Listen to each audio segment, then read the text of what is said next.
much. Good evening. Good evening. So I'm sure you don't really want to hear about me. You want to hear about Abraham Lincoln. That is perfectly normal. That's what all my talks seem to move to. But let me just start off by telling you about me, because we have to start at a beginning somewhere. And so I was born in 1832 in Essingen, Bavaria. I did not immigrate to the United States until I was 6 years old. And I came with my family, we came up through New Orleans. And it was in New Orleans where I first saw slaves. I had never seen that before.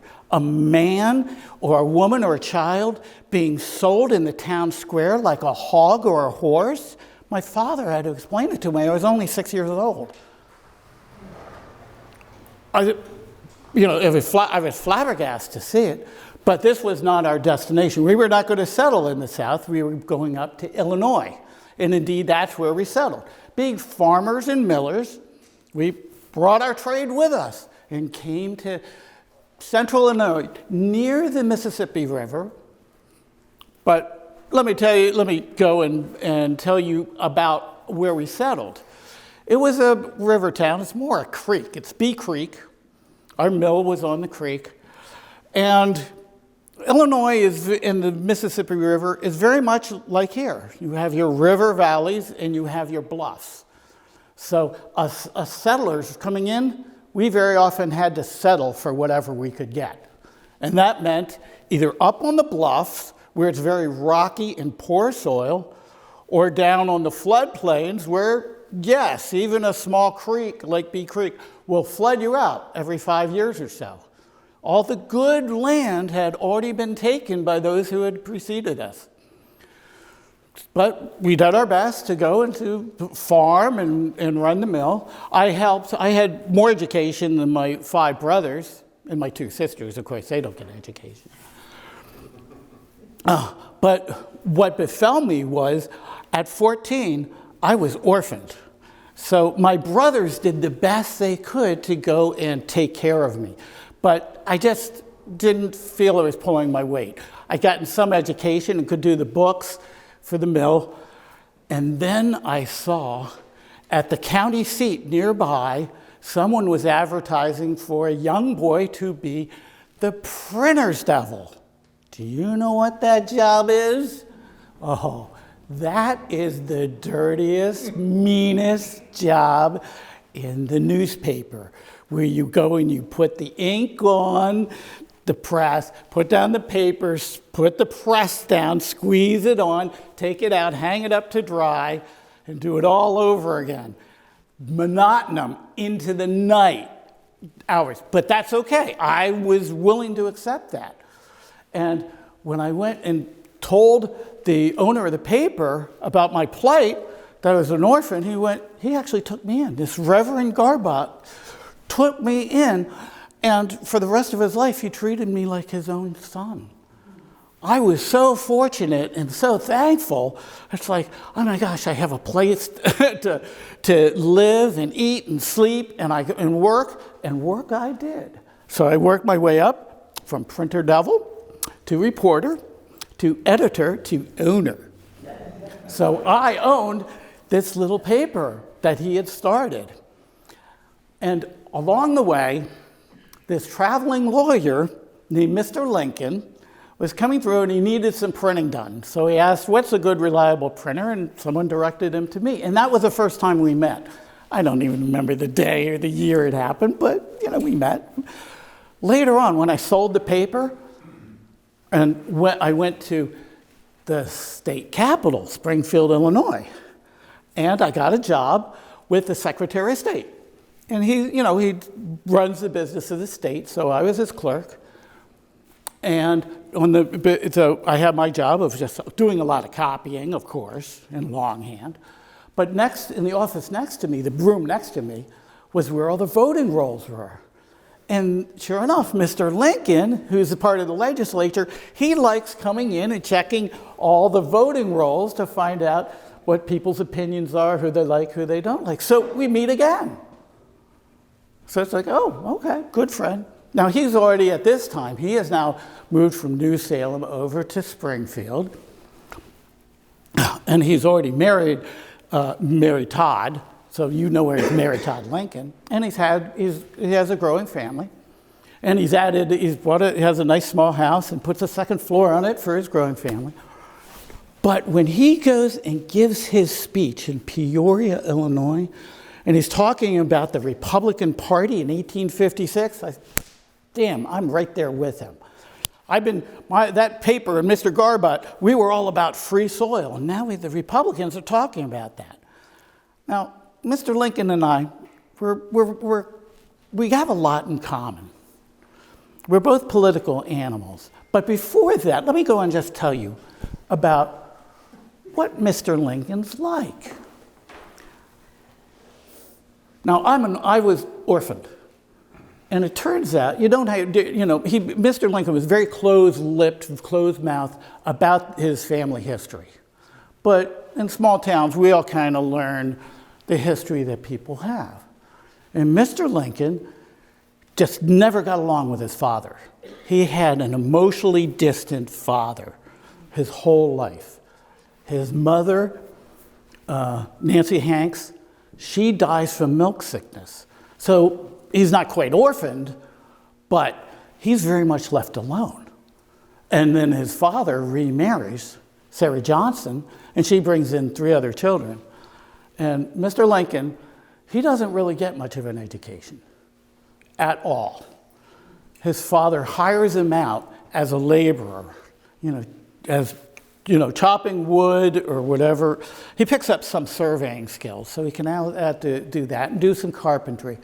But he doesn't like it because his father takes all his wages. And his father is very neglectful to the family. I mean, they lived in a lean-to shanty. And that's why his first mother died. Now, his stepmother, she took him in and encouraged his education. And he got along very well with her. She encouraged him. She even found his humor precious. Because he was a precocious child, I have to say. Here's a typical story. She goes and complains. It's like, oh, Abraham, you're already 6 foot tall, but you've got to wash that, that tangled up hair of yours. You got to wash it because you're going to start leaving marks on the ceiling of the cabin. So when she leaves to do some errands, he goes and enlists some of his brothers. He takes them out to the front door. Okay, I want you to stomp around in the mud, has them come back in the house. He lifts them up and has them start leaving footprints on the ceiling of the cabin.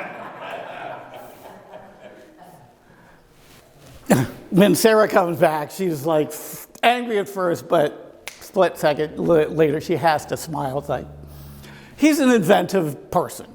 This is Mr. Lincoln. And indeed, it shows up in the lawyering that he does. He comes up with all kinds of plans. He's a great storyteller. He goes to the tavern like every night. He's a teetotaler, won't drink, but he loves to tell stories. And as a lawyer, there's a story that he had this one lady that was being tried for murder.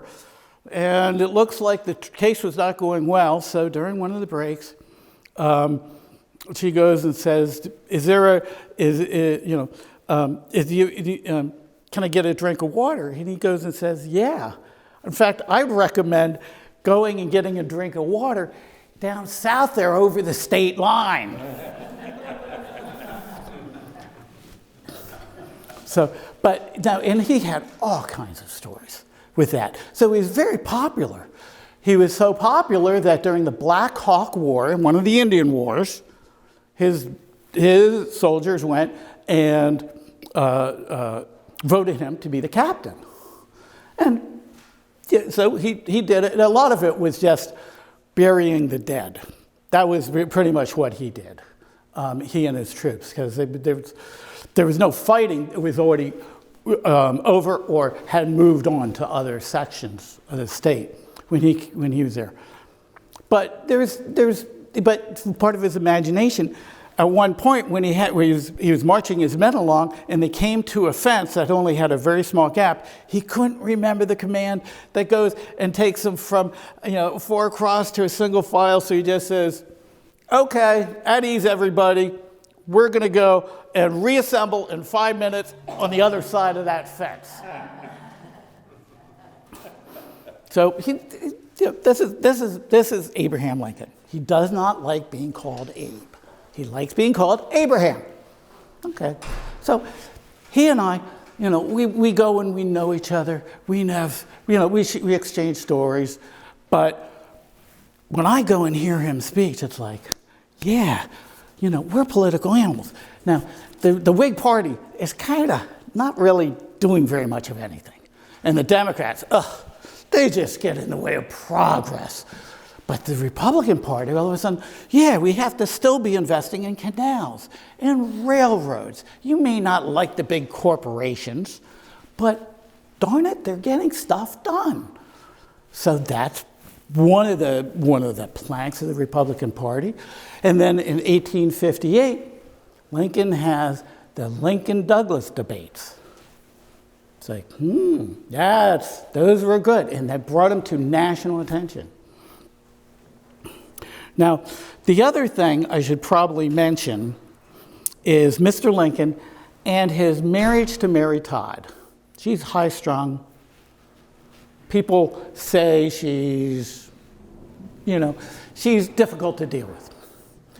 But you should also remember that Mr. Lincoln, when he was 26, fell in love with a woman called Anne Rutledge. And she died from pneumonia. And it devastated him. His friend Joshua Speed took away his razors when he wouldn't get out of bed. It's like, should I take out all the knives that are in the house? He was truly worried about the depression, the funk that Mr. Lincoln got into.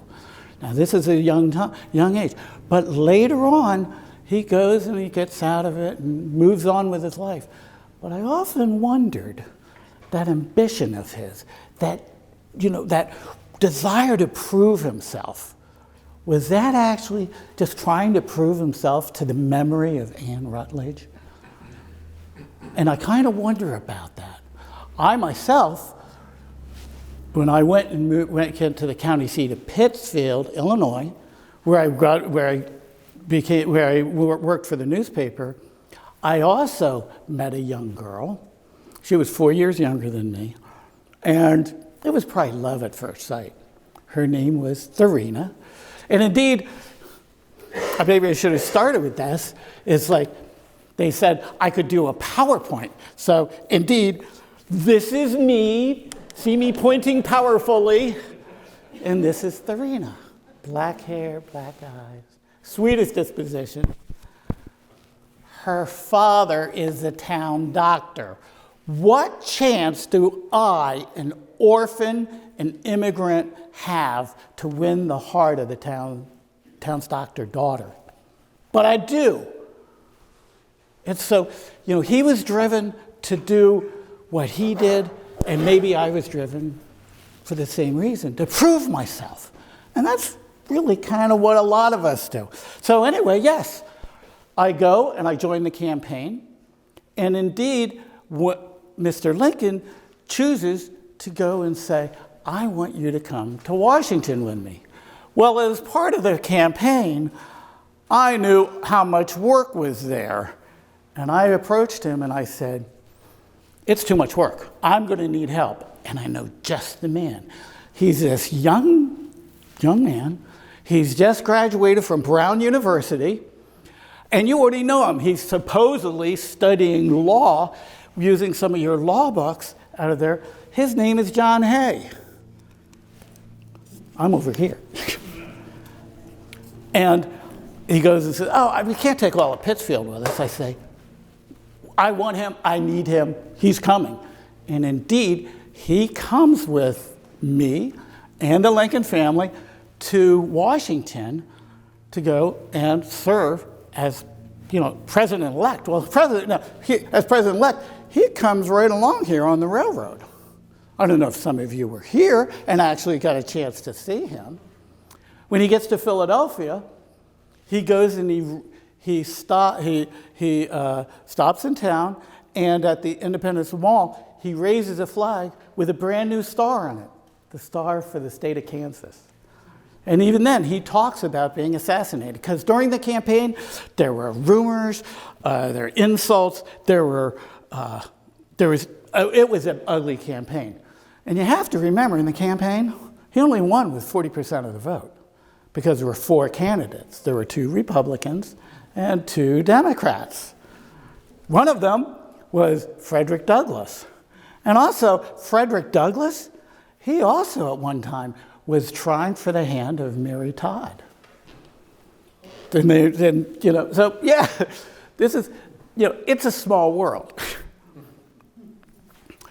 So we go to Washington, and while there, the states are already succeeding.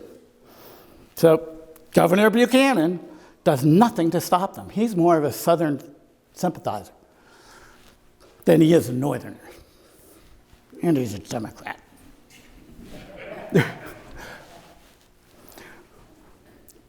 But now the states are succeeding, and Mr. Lincoln puts out a call for soldiers, 90-day soldiers, and wants to get them there. Governor Curtin is supposedly working on them, and it's terrible weather, and winter and spring. And I just remember him looking out the window of the executive mansion and just saying to himself, "Why don't they come?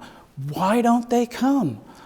And indeed, finally, Pennsylvania does go and send them to Washington.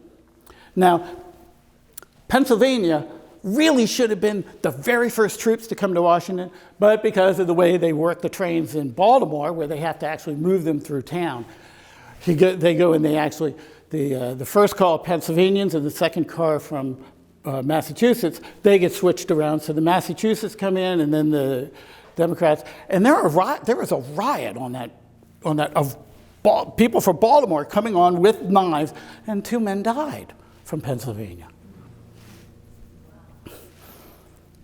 So, but finally they do arrive, the troops arrive. Then the next problem is, where are we going to put them? Well, the Senate's not in session, so we'll stick them in the Senate quarters. That's where they will bivouac. And now I'm going to tell you a story of someone you may never have heard of, John Weaver of Pottsville, Pennsylvania. And he answers the call. And he is one of the men bivouacked in the Senate chambers. And Mr. Lincoln, Mr. President, is so happy that people are coming. I'm going to go down there and shake the hand of every man there. And he encourages his entire cabinet to come with him, and they do. And they go, and the President goes and shakes the hand of everybody, including John Weaver, as well as all the cabinet officials. I will jump ahead 4 years. John Weaver is still in uniform and still working, and it turns out he's in Washington. He's part of the Quartermaster Corps.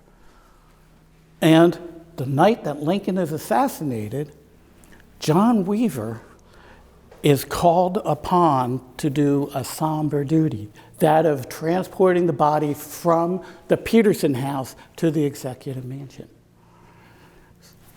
He performs his duty, does everything goes correctly. In appreciation, they actually go and give them all souvenirs. The souvenir is a small bloody patch from the pillowcase. And John Weaver, who is known as Lincoln's first and last volunteer, pinned that to the inside of his coat. So whenever he put on his uniform for a parade, he had that next to his heart. So that was the serious time of the start of the rebellion. Now, now the other thing I should point out is the executive mansion, besides being the seat of power, it's also a family residence. So I and John Hay, we actually slept in a small room down the hall from the Lincolns. Well, you call the Lincoln bedroom, that's our office, and we're right across from it. So we don't really, we're constantly working into the deep, dark night. And we also had our meals with the family at the dinner table. And I've told you how Mary Lincoln had this personality. She and I did not get along well. Because very often I was going to say, no, I've been told by the State Department, this is a protocol we're supposed to do. This is how we seat the people at the state dinner. She says, no, I want to move them around. So it's like, I'm done fighting with her. I hand those duties over to John Hay. Well, later on, I hear that after a while, John Hay has handed those duties off to another assistant. So, and we have our meals with the Lincolns, and we just don't really need to put the president or his wife or his family through any more of stress than they need to. So we start taking our meals down at the Willard Hotel, which is great. It turns out, because John Hay, that young man at 22, he's going and schmoozing with the ladies. I do a little politicking, because it's the place to go in Washington. But it is the Executive Mansion, it is a family house.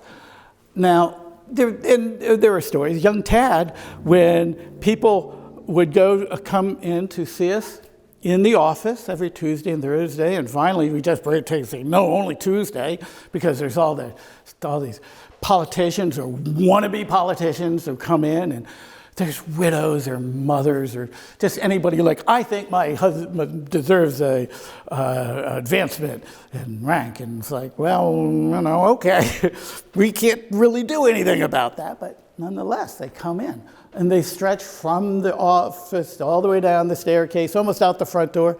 And young Tad, who loves dressing in a little Union uniform and taking along a little cannon on a rope, he's off with the Union and like, you know what we should do? We should raise money. So I'm going to sell them water while they're waiting.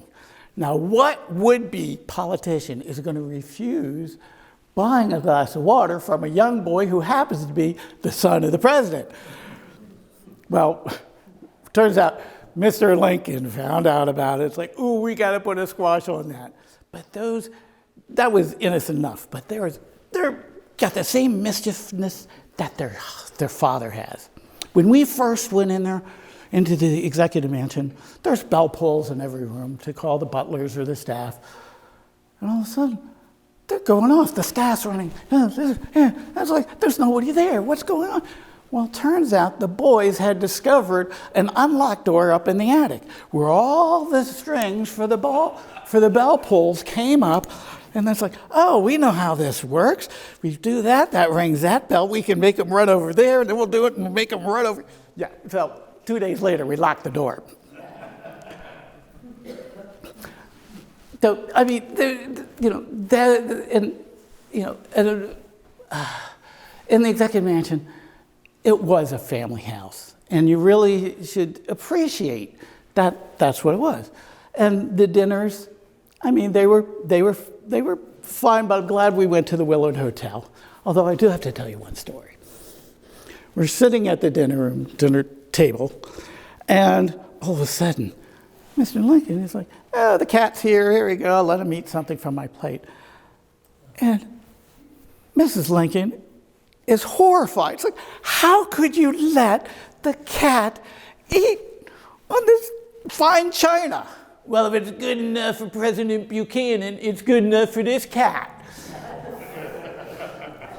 So, yeah, the mischievousness runs in the family. Now, the other thing I should mention is it's also the Executive Mansion is also a place of honor. The East Room has seen a lot of events. It's where we welcome important people. And the East Room, in the course of the war, the first year, Elmer Ellsworth, a captain in the Army, he was in Georgetown, saw a Confederate flag being flown, and he went into the room, the boarding house, went up the stairs, and was taking it down, and he was shot by the owner of the house after he came down. He resided, his body lay in repose in the East Room. In the second year in the East Room is where Willie Lincoln lay after he died from typhoid fever, probably from the fetid water that serves the executive mansion. And the creek outside was a horrible, horrible, smelly thing. And we're pretty sure that's how he contracted that. The third year, that's when we welcomed General Grant, General Grant and Mr. Lincoln, they got along quite well. And I suspect it's because they had the same sensibilities and also the same accent. You forget, it's like, well, his first general, McClellan, he was, he's college educated. He's from New Jersey. There's something about Lincoln and his Kentucky twang and his high nasal voice, which actually carries quite well, as you probably saw when you saw him over in Gettysburg. That voice could carry quite well across the crowd. But Grant got along quite well, and Mr. Lincoln brought him east to go and tackle the problems toward the second half of the war. And General Grant checks into the Willard Hotel. And in fact, it just goes, he doesn't even make a big fuss or anything. He just comes in, it's like, what room you got? Okay, it's single, whatever, I'll take whatever you got. And he never cleaned himself up he was just pretty dirty and dusty from the ride all the way from the Western Territories. But he was received in the East Room. And everybody wanted to see this General Grant, who the siege of Vicksburg was victorious that same weekend that Gettysburg happened. So it's like, wow, 2 victories at the same time. Wow, maybe this really is a turning point in the war. Everybody wants to see General Grant. He's there in the East Room, and he sees just more and more people coming at him. And to get away from them, he actually climbs up on a couch to get away from this throng of people. That's how crazy things were in Washington City. Well, the fourth year of the war, I don't have to tell you who lay in state in the East Room. It was the president himself. So it's that's the executive mansion. So I've covered pretty much the life of Mr. Lincoln. I've covered myself. Do you have any questions? Yeah? Where was he? Sure. Where is the executive mansion? That is what you call the White House. Yes, yes. Good question. Yes. So he let you and John Hay write about him? Yes. Brings about. Yes. So life after Lincoln. That's my life. But let me go and tell you, just and refresh your memory more of the different points of the war. So you knew about the firing on Fort Sumter in Charleston, South Carolina, and how Robert Anderson, who was Captain Robert Anderson, he had to surrender the fort. Turns out he was a lieutenant that actually gave the commission to Mr. Lincoln in the Black Hawk War. Okay? Also in the same area and known to all of them was a man called Jeff Davis, lieutenant, and a Captain Zachary Taylor in the Black Hawk War. And this is not unusual. I mean, it's like a lot of our generals that you hear about during the Civil War, they were also in the Mexican War, of which Mr. Lincoln famously went. And one of the few speeches he gave as a representative, which he was only there for 2 years, he stood in the well and he said, show me the spot where American blood has been spilled in those territories. Going to war is serious business, and that's what he was saying. Well, nonetheless, we went to war for the Mexican War. And of course, we picked up, would become the states of Texas, New Mexico, Arizona, California, we already had. But, Lincoln was not a general. In fact, as soon as he came in, he started checking books out of the Library of Congress to do with tactics, strategy, because this is something he doesn't know. But he's a quick study. He's a great lawyer. He loves reading about geometry. And who knows, if Anne Rutledge had lived, he may have been the most successful backwoods lawyer you never heard of. He could have been an engineer. When he goes one time, a trip to Boston to give a talk, he goes and he stops by at Niagara and he starts trying to figure out how much water is coming over those falls every minute, and what would be the expanse of the area to go and to collect that much water as that goes over the fall. He's constantly thinking that way. Very smart man. Do you know he's the only president that had a patent? I do have to mention, I have 5. Mostly to do with printing presses. One is a camping chair, but that's a different story. So you get a flavor for what the president was like. But Captain Anderson surrenders the fort on April 15th, the night that Lincoln is shot. I am not in Washington City. Mr. Lincoln's in the theater. His son is actually at a different theater watching a more juvenile play about Aladdin. John Hay is studying French because he was to be a consul in Europe, and so do I, and both of us, that's what we're planning to do in the second term. Enough for the White House. The war appears to be over. We're going to go and join the Foreign Service. But that night, I am down in Charleston, South Carolina, because with Major Robert Anderson, we are raising the U.S. flag over Fort Sumter. This is the conclusion, we feel, the conclusion of the war. Lee has already surrendered. It's like there's very little resistance left. We go down there with a number of renowned people, some abolitionists. We have a fine dinner aboard the steamboat, because Charleston City, it's burned to a cinder. There's no telegraph lines. The wharves, the waterfront, it's totally burned out. The only thing left for it there really is Fort Sumter. So we do our duty. It's a fine event. We raise the flag. We come back up.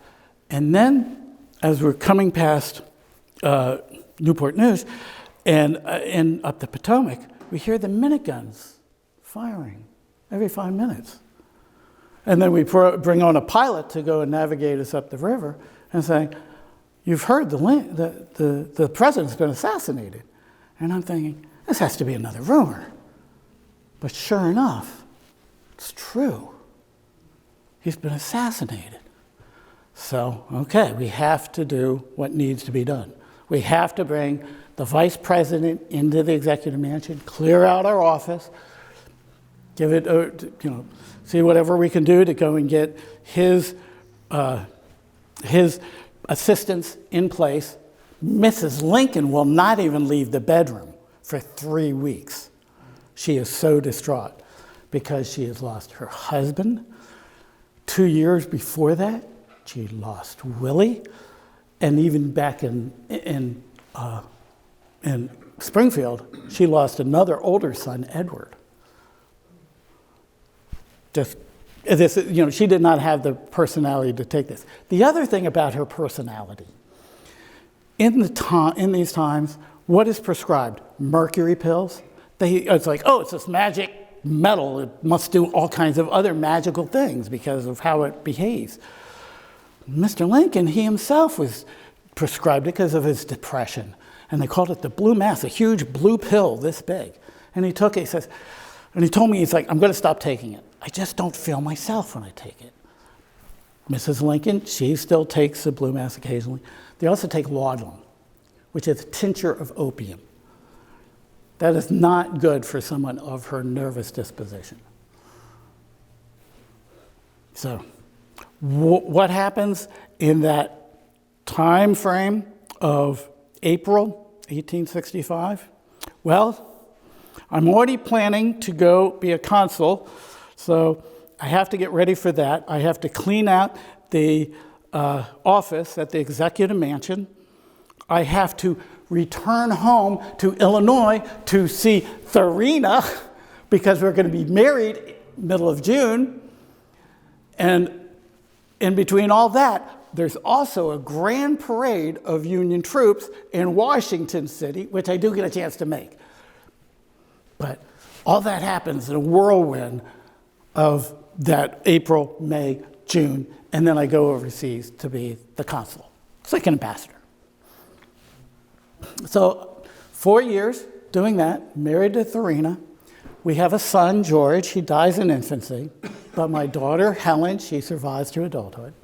We come back, and I do like Washington City.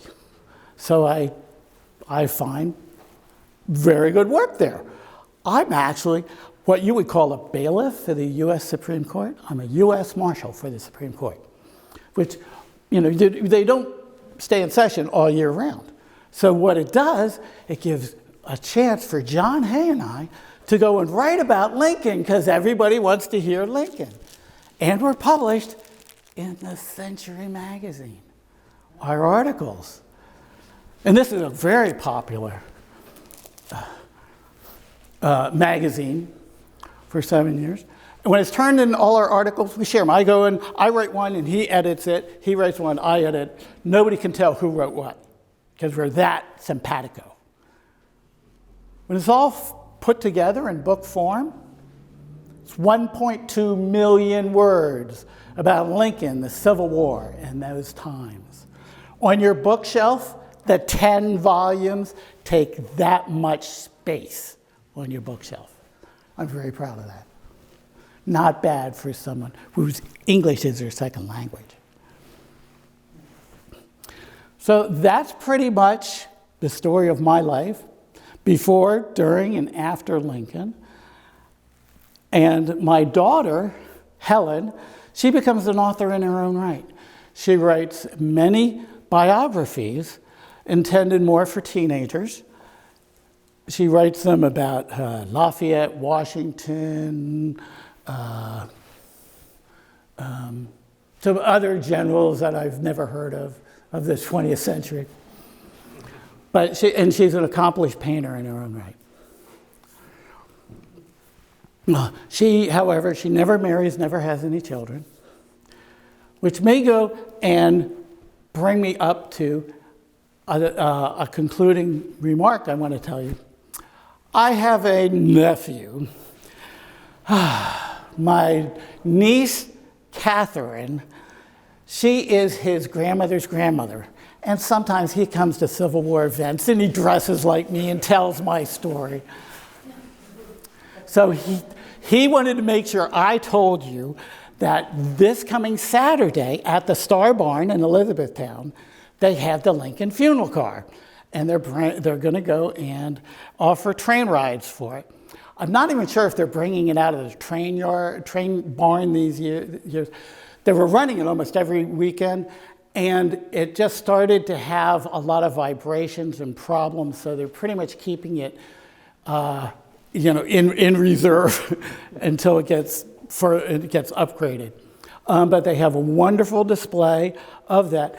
And the train that they have at Elizabethtown actually runs on the tracks that the Lincoln traveled twice.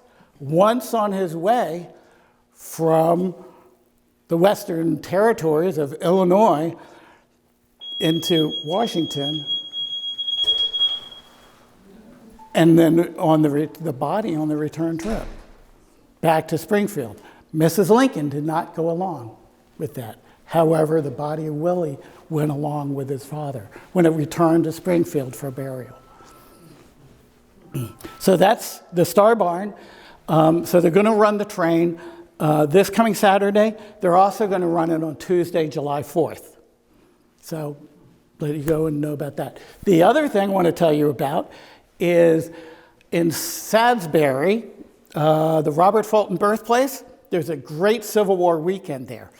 And it's Friday, Saturday, and Sunday. Friday, if you know anybody with homeschooling their children, it's a great opportunity for them to come out and get history on that Friday. And then Saturday, we'll have our usual thing. We're talking 2 cannons, some skirmishes going on, talks by myself, some generals. And usually we had the entire Lincoln family. So we usually have the president, Mrs. Lincoln, Robert Lincoln, Tad or Willie there. So we're pretty good. We're very proud of that. It's not many Civil War place events where you find the entire Lincoln family. So I have handouts about that just to remind you. Then the other thing I will go and tell you is my nephew is part of a group called the Union Generals. And they are not just generals. They also have civilians. He does me. And they are going to be in Gettysburg on Saturday and Sunday, July 1st and 2nd. Their talks are totally free, just like this. A half hour of just history. It's free shade, free water, free history, school for the young soldiers, so bring the tykes along. They'll go and get to do a little marching, play with wooden rifles. And then in the evenings, besides those talks, there's also talks about the day's battles from the actual generals that were there. So they're there. But besides myself, they also have Louisa May Alcott, who wrote Little Women. We've got Clara Barton, the nurse. We've got some spies. We have doctors, Dr. Letterman and Dr. Mary Walker, the only women to receive the Congressional Medal of Honor. So it's a pretty interesting mix. Oh, we even have a couple Navy guys there. So I encourage you to go and just pick up some of that on your way out. Hey, what have you got for questions? Or if I answered all of them that you had? Yes? I don't know what your relationship is with the Lancaster County area, but Thaddeus Stevens, who was sometimes pretty irritable with Lincoln. Yes, he's a radical Republican. So let me go and tell you a little bit about some of the politics during the campaign. I glossed over that very much. So there's a lot of radical Republicans say, oh, slavery's horrible, we should emancipate him, buy him out. And indeed, city of Washington, Lincoln's one of the first ones to propose, for all the slaves in Washington, let's pay their owners and free them. Doesn't really come to pass, but nonetheless, it's put on the table. The radical Republicans are ready to do that for the entire nation. Now, the Southerners don't really think that way. In fact, they go and say, oh, but, think of it, we're going and we're civilizing them because we're giving them religion. And in fact, it's in the Bible. So people arguing both ways. It's like, well, yes, or, there are slaves in the Bible, but that doesn't necessarily mean it's a good thing. Uncle Tom's Cabin comes out in the 1850s. So there's a lot of different viewpoints coming in. So besides the radical Republicans, we also have the know-nothings. It's another kind of Republican party, part of it, where they go and they say, it's like, well, we're anti-Catholic, we're anti-immigrant, and if any politician ever goes and says, do you know these people? They say, no, I don't know nothing. I know nothing about them. So that's how they get their name. But these are pretty radical people. It's like they to make you vote the way they want, they'll go and like, okay, we'll accost you at knife point. We'll actually go and kidnap you and dip you in a tub of blood. That's one of their other nicknames, the bloody tubs. That's the know-nothing party. So it's like, well, we're kind of the free soil party from Illinois. So there was, these are kind of the times we're in. But we go and we thought we had a pretty good campaign. We went and we had our wide awakes. These are all kinds of young men. They're right behind Lincoln. And they go out and they sing songs at night at the street corners and with the torches, and to keep the tar from dripping on them. Okay, well, we'll wear some nice black capes to keep the dripping tar off. And Lincoln, he's a rail splitter, so we'll go and carry some rails around and everybody will know about Lincoln. A Southerner had to explain this to me. The way they see that, it's like these are young hooligans out at night with fire and battering rams. These are tense times during the 1850s. So yeah, Thaddeus Stevens is like almost the exact opposite of President Buchanan. But but there's no real set lanes, should we say, as far as how campaigns should happen. For instance, the Republican campaign that year was in Chicago. So our campaign manager, he's a very sneaky fellow. He goes and says, okay, I'm in charge of seeing where the different factions for the different candidates would be, because it's like Salmon Chase, who ends up in the team of rivals that becomes the cabinet. He's one of them. There's Bates. There's a lot of them. So they're put in different corners, and the lights are kept very low until finally, when it's time for the people to give speeches about Lincoln. We raise the lights. We've got a lot of people coming in. A lot of them carrying forged tickets to get into the building, and that's how Mr. Lincoln gets his nomination. Yes, that's the way we do things in Chicago. But there's in the politics. We're all political animals, I guess is the way I'm saying. The one thing I will leave you with, the one quote of which I am known for, is there's no one single political party that has all the wisdom, and there's no one political party that has all the foolishness. So perhaps I should leave you with that. You're running for president, right? You're running for president. No, I've seen the work involved.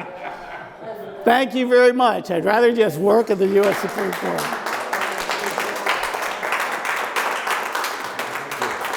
Mm-hmm.